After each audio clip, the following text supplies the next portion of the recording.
Blake Lively and Ryan Reynolds. Honey, grab your iced coffee, because what I'm about to tell you is genuinely unhinged. So, I was sitting there minding my own business, doing a little digging, because when do I not? And I stumbled across something that made me actually gasp. You know how I've been telling you that there's something seriously off with the way these two move? Like they operate in this bubble where they think the rules are for other people, not for them. Well, guess what? The receipts are piling up, and the way they're scrambling right now is almost embarrassing to watch. Almost. Because let's be real, I'm thoroughly entertained. A couple of weeks ago, I told you guys about these liens that were filed against Blake and Ryan's property in Westchester. We're not talking pocket change here. We're talking $2.1 million in unpaid bills to contractors. The kind of money that regular people would be losing sleep over, but for them, apparently it was just another Tuesday. These liens sat there in the public sphere for a whole month, and Blake and Ryan did absolutely nothing.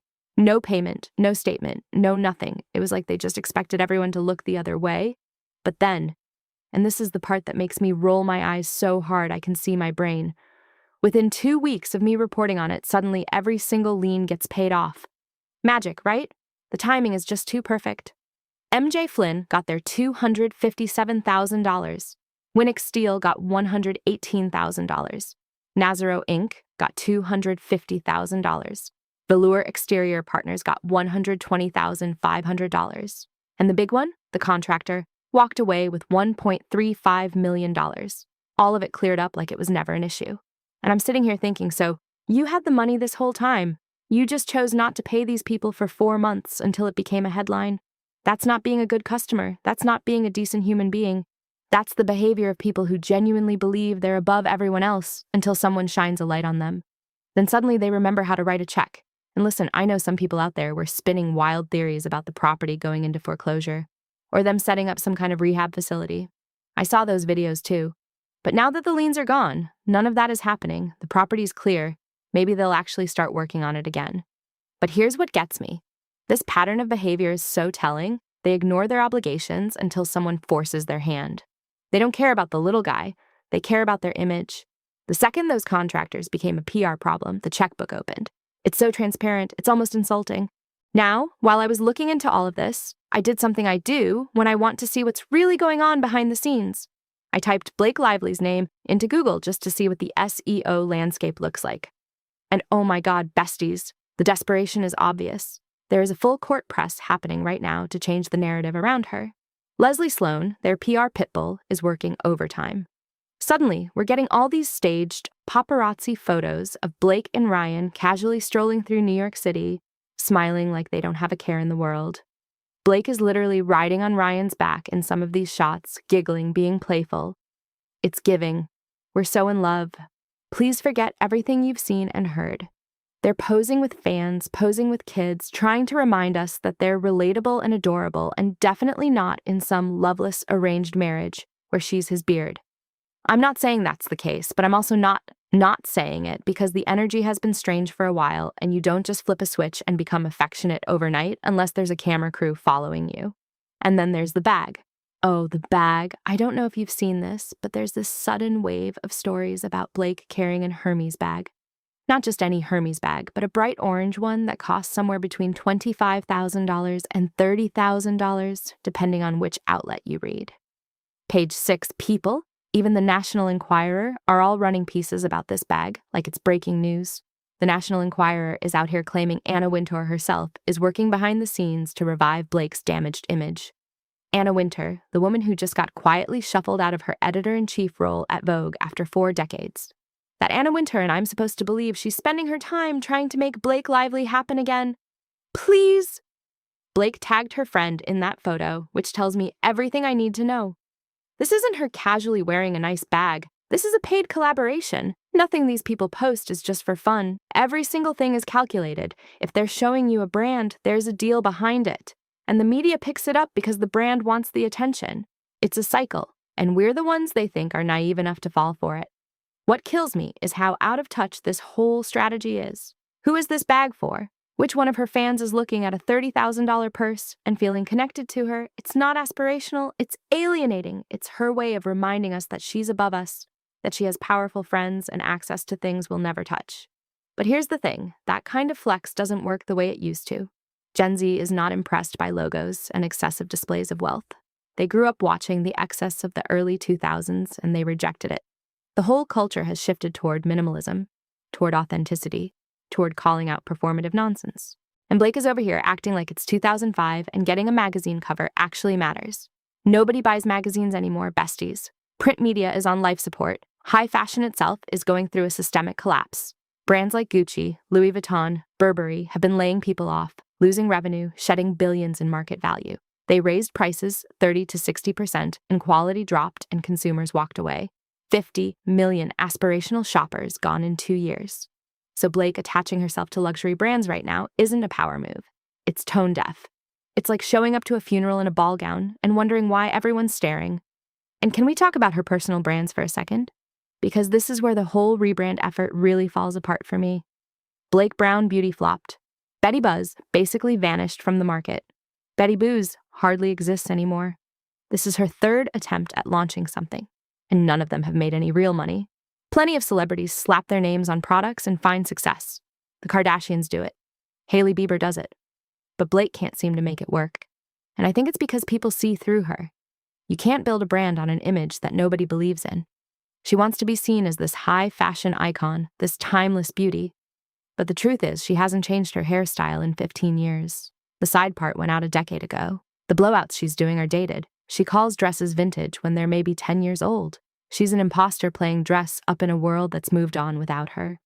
Meanwhile, the real story, the one they're trying so hard to bury, is that she spent nearly 2 years terrorizing people on a movie set, stole a project that didn't belong to her, lobbed false allegations, turned fans against a director, and then subpoenaed content creators who dared to criticize her. She tried to hijack a survivor movement and position herself as a victim, and actual survivors were like, absolutely not, you're not welcome here. And now she wants us to forget all of that because she's riding on Ryan's back in Soho and carrying an orange bag. It's insulting, it's shameless, and honestly, it's not working. Every post with her face on it is getting flooded with negative comments. People are still angry, and no amount of stage pap walks is going to erase that.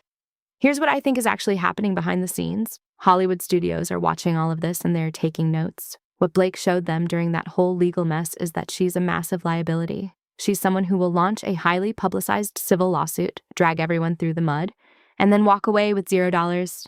That's not a win. That's a warning sign. Studios are in an economic downturn right now. They're consolidating. They're losing money. And the last thing they want is someone who's going to cause production delays, balloon legal fees, and create chaos behind the scenes. Multiple outlets have reported that her efforts and Ryan's efforts to wrestle creative control away from directors have cooled studios on working with her. Writers, directors, producers, they don't want to attach themselves to anything involving her because they know their authority could be challenged legally at any moment.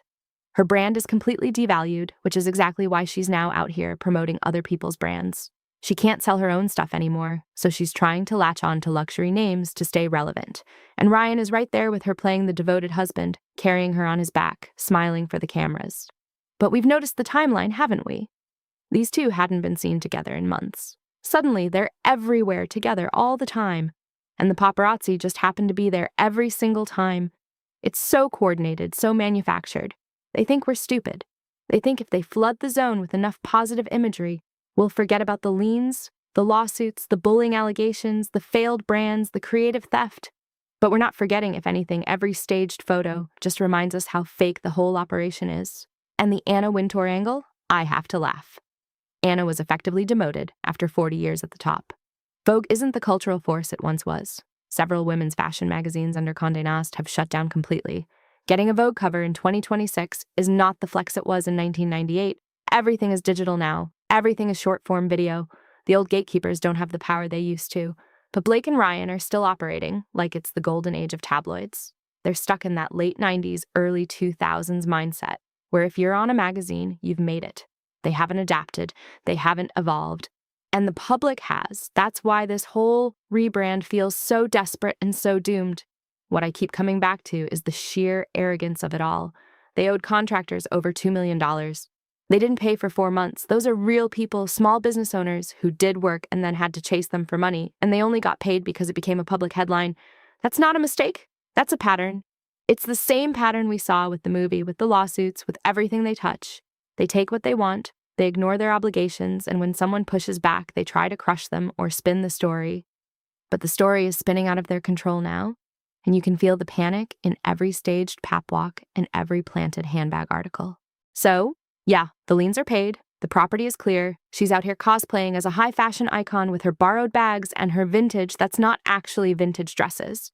But the truth is still there, sitting right under the surface. She's not getting cast in films, her brands are struggling, the public isn't buying what she's selling, and all the PR in the world can't fix a problem that starts with who she actually is as a person. You can't rebrand your character, you can't pap walk your way out of accountability, and you definitely can't make us forget by waving a $30,000 bag in our faces. If anything, you're just reminding us why we were upset in the first place. So, here we are watching the same playbook that's been used 100 times before, and it's failing in real time. Blake and Ryan are out there trying to convince us they're happy, they're in love, they pay their bills, they're fashion royalty. But the comments don't lie. The public isn't falling for it. And honestly, the more they push, the more people push back. I think that's what's so fascinating about this moment. They genuinely believed they could control the narrative. They thought a few magazine stories and some paps would make everyone forget. But the internet doesn't forget. Survivors don't forget. The contractors who had to wait 4 months for their money definitely don't forget. And neither do we. At some point, you have to wonder if anyone in their camp is telling them the truth. Is anyone sitting them down and saying maybe the strategy isn't working? Maybe the public isn't buying the happy couple act? Maybe promoting luxury goods during an economic downturn when your own brands are collapsing isn't the power move you think it is? I doubt it. People like this surround themselves with yes men, with PR teams who tell them they can fix anything. But some things can't be fixed with a staged photo op and a borrowed handbag. Some things require actual accountability, actual apologies, actual change, and I haven't seen a hint of that from either of them. So now they're stuck in this cycle. They have to keep pushing the positive stories because if they stop, all that's left are the headlines they're trying to bury. But every time they push, it reminds people of what they did. It's a trap of their own making, and honestly, I'm just here with my popcorn watching it all play out. What do you guys think? Are you buying any of this rebrand, or are you seeing right through it like I am? Let me know in the comments. Make sure to give this video a thumbs up, subscribe if you haven't already, and click that bell so you never miss when I spill the tea. Thanks for watching, besties. Bye.